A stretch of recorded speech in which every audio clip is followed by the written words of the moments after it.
Good morning students. जो next हमारा topic है वो क्या है? एलर्जी। एलर्जी से रिलेटेड जितनी भी बीमारियां या डिसऑर्डर होते हैं हम उनके बारे में पढ़ेंगे, जिसमें पहला तो है एलर्जिक राइनाइटिस, जिसको आप क्या बोलते हो? नजला। नाम तो सुना ही होगा, नजला किसको बोलते हैं। और दूसरा आता है एक्जिमा या डर्मेटाइटिस, मतलब स्किन का, त्वचा के अंदर संक्रमण हो जाना। वो भी क्या है? एलर्जी के डिसऑर्डर का ही टाइप है। और पहला क्या है? Allergic rhinitis. इन दोनों को अगर आप देखोगे तो ये पहली कंडीशन तो क्या होती है? नजला, नाक के द्वारा इतना ज्यादा पानी निकलना स्टार्ट हो जाता है, जिसको आप क्या बोलते हो? Allergic rhinitis. दूसरी क्या होती है? एक्जिमा, या उसको आप डर्मेटाइटिस भी बोलते हो। त्वचा के अंदर अगर कोई संक्रमण हो गया है, वो कंडीशन क्या कहलाती है? डर्मेटाइटिस और एक्जिमा। ये दोनों किसके डिसऑर्डर हैं? Allergy disorder. अगर हमने पहले बात की थी हाइपर सेंसिटिविटी की, टाइप तो वो एलर्जी के ही थे, बट वो क्रोनिक कंडीशन थी, गंभीर समस्या थी। ये गंभीर नहीं है, बट ये प्रॉब्लम वहां पे आपको कर सकती है। समझ में आ रहा है? ये क्या कर सकती है? आपको प्रॉब्लम कर सकती है, बट गंभीर प्रॉब्लम आपको यहाँ देखने को नहीं मिलेंगी। गंभीर प्रॉब्लम कौन करती है? हाइपर सेंसिटिविटी, क्योंकि वो बहुत ज्यादा प्रतिक्रिया दिखाती है। ये प्रतिक्रिया दिखाएगी बट एक टाइम तक, एक लिमिट तक। समझ में आ रहा है? तो इसको आप क्या बोलते हो? एलर्जिक डिसऑर्डर, जिसके अंदर पहला आता है एलर्जिक राइनाइटिस और दूसरा क्या होता है? एक्जिमा। अब यहाँ अगर एलर्जिक राइनाइटिस की बात करेंगे तो एलर्जिक राइनाइटिस का मतलब क्या होता है? इस प्रकार के राइनाइटिस किसी एलर्जन विशेष के प्रति संवेदनशीलता के कारण होती है। अब यहाँ पे संवेदनशीलता है, वहां क्या था? अति संवेदनशीलता। डिफरेंस पता चला? वहां पे अति संवेदनशीलता थी, जबकि यहाँ पे सिर्फ संवेदनशीलता है। मतलब कुछ हद तक ही क्या आएंगे? लक्षण आएंगे, वहां लिमिट क्रॉस कर रहे थे। Is that clear? तो ये क्या होती है कि इस प्रकार की राइनाइटिस किसी एलर्जन विशेष के प्रति संवेदनशीलता के कारण होती है। ये समस्या अधिकांशतः मौसमी बीमारियों की वजह से, भाई सीजनल डिसऑर्डर, मौसमी बीमारियों की वजह से ज्यादा देखने को मिलती है। मान लो गर्मी से सर्दी का मौसम आया तो प्रॉब्लम हो गई, सर्दी से गर्मी का मौसम आया तो प्रॉब्लम हो गई, या बारिश का मौसम था तो बारिश की वजह से उसको प्रॉब्लम हो गई। बसंत ऋतु आती है तो उस पतझड़ वाली ऋतु के अंदर उसको प्रॉब्लम हो गई। तो मतलब जैसे जैसे सीजन चेंज होते हैं, ये सीजन हर एक इंसान के लिए, किसी ना किसी के लिए क्या करवाते हैं? संवेदनशीलता प्रकट कर देते हैं। और उसी को आप क्या बोलते हो? एलर्जी और राइनाइटिस। इसके कारण क्या हो सकते हैं? ये समस्या रोगी में किसी एलर्जन के प्रति ही होती है। ये समस्या एक व्यक्ति में किसी एक एलर्जन के प्रति, एक विशेष एलर्जन के प्रति ही होती है। जैसे कोई एक विशेष वृक्ष हो गया या कोई घास हो गया। समझ में आ रहा है? कोई एक विशेष वृक्ष और घास। पॉलेन, पॉलेन का मतलब होता है परागकण। जैसे फूल लगते हैं ना भाई, सरसों का फूल है, सरसों का फूल को जाके सूंघ लिया आपने, लेने के देने पड़ गए। नेक्स्ट वन क्या आता है? मोल्ड। ये भी एक टाइप का क्या होता है? पेड़ ही होता है। कॉकरोच, मौसम में अचानक परिवर्तन, sudden changes in the weather. तो ये ऐसी चीजें होती हैं जो क्या करती हैं? एक इंसान के अंदर एक विशेष प्रकार की प्रतिक्रिया दिखा देती है। ज्यादा नहीं, बट एक प्रतिक्रिया दिखाई देती है वहां पे, जिनकी वजह से क्या हो जाता है? उस इंसान को एलर्जी वगैरह हो जाती है। समझ में आ रहा है? एलर्जी अगर गंभीर हो जाए तो वो हाइपर सेंसिटिविटी है, अदरवाइज वो एलर्जी ही है। समझ में आया आप लोगों को? एलर्जी अगर आपको गंभीर तरीके से होने लग जाए, उसमें गंभीर लक्षण आए, खतरनाक लक्षण आने लग जाए, तो क्या होता है? Hyper sensitivity. नहीं, जो उसके कुछ थोड़े बहुत लक्षण आते हैं वो एलर्जी ही होते हैं। समझ में आ रहा है? अरे मान लो जब हम कह रहे हैं कि भाई धूल की वजह से मुझे एलर्जी होती है, समझ में आ रहा है? अब उस धूल की वजह से आपको भाई मान लो आंधी आई, चला गया, चलो ठीक है। हाइपर सेंसिटिविटी ऐसी होती है कि बिना आंधी के भी अगर आप धूल के कांटेक्ट में चले गए हो कैसे भी आ गई, वो इतनी भयंकर हो गई है कि स्नीजिंग रुक नहीं रही है, छींक पे छींक आई जा रही है, आपकी बॉडी के अंदर सारे सिम्टम्स वहां पे क्या हो गए, एक्टिवेट हो गए, सक्रिय हो गए, काम कर रहे हैं, वो भी असामान्य तरीके से। ये क्या होता है, हाइपर सेंसिटिविटी। एलर्जी और हाइपर सेंसिटिविटी में डिफरेंस है। एलर्जी कुछ हद तक अपने लक्षण लाती है, बट हाइपर सेंसिटिविटी हद क्रॉस कर जाती है, लिमिट क्रॉस करके लक्षण लेके आती है और लंबे टाइम तक चलती है। वो समझ में आया आप लोगों को? ये सारे क्या होते हैं, अब ये किसी एक एलर्जन विशेष के प्रति हो गई। मान लो किसी को किसी पेड़ से है, किसी को किसी घास से है, किसी को किसी परागण पोलन से है, मोल्ड से है, कॉकरोच से एलर्जी हो जाती है। मतलब कॉकरोच को देखते ही उसको क्या होते थे, बॉडी में खुजली बुजली स्टार्ट हो जाती है। तो ये सारी चीजें क्या होती हैं, और अगर मौसम में अचानक परिवर्तन आता है तो भी उसमें क्या हो जाते हैं, एलर्जी के सिम्टम्स दिखाई देने लग जाते हैं। ये सारे क्या होते हैं, एलर्जिक राइनाइटिस। इसमें कौन से लक्षण आएंगे, सर्दी जुकाम वाले। जो एलर्जिक राइनाइटिस है इसमें सर्दी जुकाम वाले लक्षण आएंगे। देख लेना, जितने भी सारे लक्षण हैं वो कौन कौन से हैं, सर्दी जुकाम वाले हैं। नाक का बहना, छींके आना, नाक का बंद हो जाना, सिर दर्द होना, थकान महसूस होना, आंखों में जलन होना, आंसू आना, आंखों में सूजन हो जाती है और गले में खरांश हो जाती है।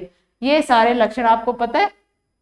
वैसे देखा जाए तो कोरोना के भी था ना ये लक्षण, बट यहाँ हम एलर्जिक राइनाइटिस पढ़ रहे हैं। ये क्या है, एक सर्दी जुकाम, जो सामान्य सर्दी जुकाम के लक्षण होते हैं वो ही क्या होते हैं, क्लिनिकल लक्षण हैं। समझ में आ रहा है?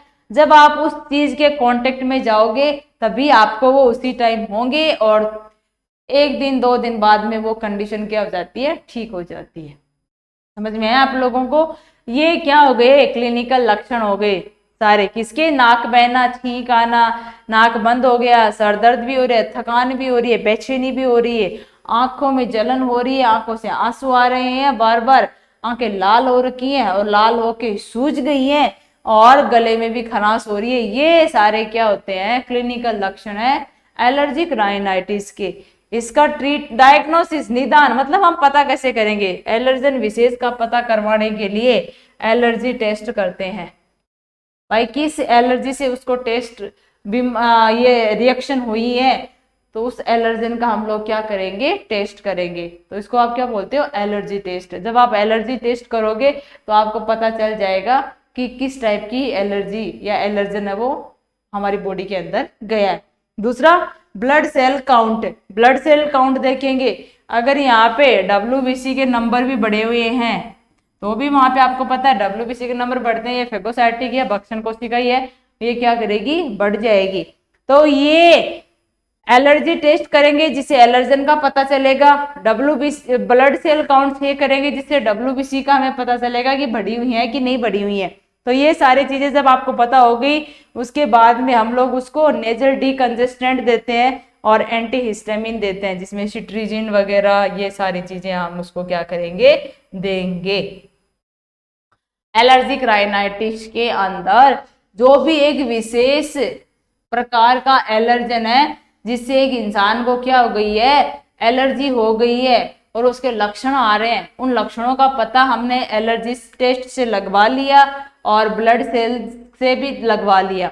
दोनों से लगवाने के बाद डॉक्टर ने उसको दवाइयां दे दी, नेजल डीकंजेस्टेंट मतलब नेजल संकुचन, नाक के संकुचन के उपयोग में वाली दवाइयां दे दी, और एंटीहिस्टामिन जो हिस्टामिन को क्या कर रहे, कम करे, उसकी प्रतिक्रिया को रोके, वो दवाइयां सिट्रीजिन वगैरह, ये सारे हम इनको स्प्रे के रूप में भी दे सकते हैं। नेजल डीकंजेस्टेंट मोस्टली या तो स्प्रे के रूप में आता है या ड्रॉप के रूप में, नेजल ड्रॉप डालते हैं ना हम लोग। तो ये सारी चीजें क्या होती है, एलर्जिक राइनाइटिस होती है। जो हम नेक्स्ट बात करेंगे किसकी, एक्जिमा की। ये एक्जिमा ही क्या होता है, डर्मेटाइटिस होता है। एक्जिमा को ही सिनोनिमसली हम लोग क्या बोलते हैं, डर्मेटाइटिस। ये एक प्रकार का क्या है, स्किन इन्फेक्शन है, स्किन का संक्रमण है, जो क्या करवाता है, हमारे शरीर के ऊपर, हमारे जो भी त्वचा है उस त्वचा के ऊपर चेंजेस सिम्टम्स लाना स्टार्ट कर देगा, जिसकी वजह से त्वचा लाल रंग की हो जाती है, वाइट वाइट कलर के, रेड रेड कलर के चकत्ते बन जाते हैं, पैप्यूल्स बन जाते हैं, वेसिकल्स बन जाते हैं, फफोले से बन जाते हैं ना, देखा है ना जगह जगह पे। तो ये सारी चीजें क्या हो जाती है, एलर्जिक डिसऑर्डर के अंदर आती है, जो किसकी वजह से हो रही है, एक्जिमा या डर्मेटाइटिस हम इसको बोलते हैं।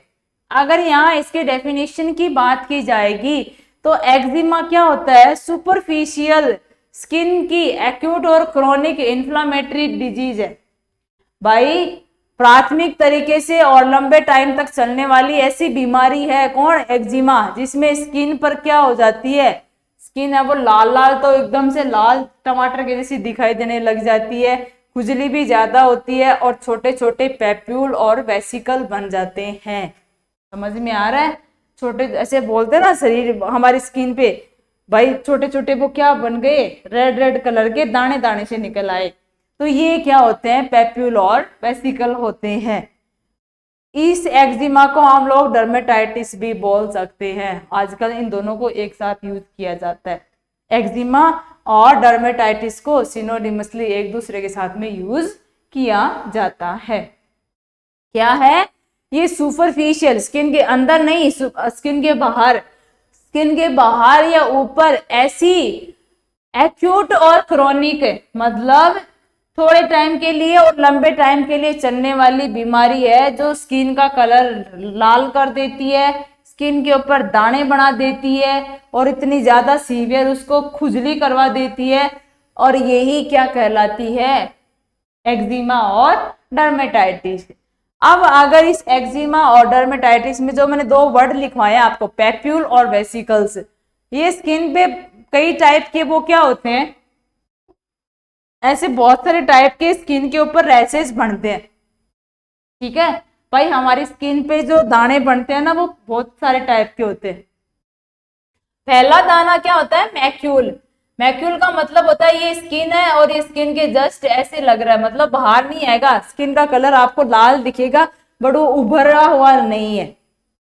दूसरा क्या होता है, लार्ज मैक्यूल, इसकी साइज क्या है, 1 सेंटीमीटर से है, उतना ही उभरा हुआ नहीं है बट थोड़ा लंबाई के अंदर क्या है, ज्यादा है। भाई मैक्यूल, एक मैक्यूल हो गया जो 1 सेंटीमीटर से कम है, मतलब छोटी सी लकीर है, ये मान लो किसी इंसान की तीनों क्या हो गई, स्किन की लेयर हो गई, एपिडर्मिस, डर्मिस और सबक्यूटेनियस। यहां अगर यहां आप देखोगे, पहला कंडीशन आप यहाँ पे देखा कि ये स्किन के ऊपर क्या बन गया, सिर्फ ये इतना सा क्या है, मैक्यूल बना है जो 1 सेंटीमीटर से भी कम लंबाई का है। दूसरा क्या हो गया, वापस थोड़ा इतना लंबा बन गया बट स्किन से अभी बाहर नहीं आया, दिख रहा है लाल कलर का बट उभरा हुआ नहीं है, वो लार्ज मैक्यूल हो गया।